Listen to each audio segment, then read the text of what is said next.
Yes, Kani. What do you say? Go. Masquerade, we are things. Yes, go. Yes, yes, Kani. What say? Moshi. Ike urkusimba. Hivi. Urkusimba. Ayo, kana tenda mwari. Ayo urkuchengetwa pabasa apa. Sure. Simba. Simba. Ayo urkusimba.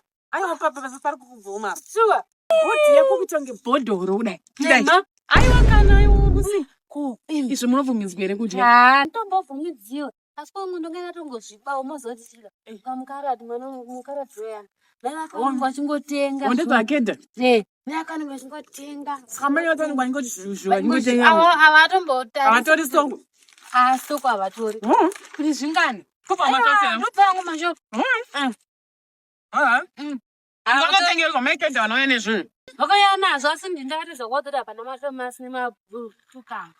Wewe hapana nemacucumber nemadomasi. Woto ndipoka madomasi tu. Aika. Ndipo madomasi tu, ndipo madomasi tu.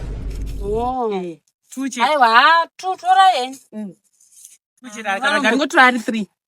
Arikani ngotora ai. Asi tuwa mamuchikwana. Iwe ndine beans kamukati.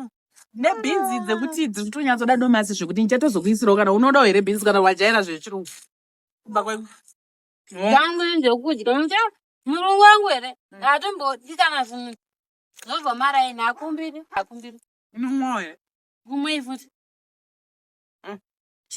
Dzimwe izvini. Sauti ndinoshanda ari pasoba. Basa renyiri munoshanda ari soba. Ako. Machibasa chenyi. Shonda wakamira mwira icho kwadzakirira. Ndikuti bosa kwachi wachiri.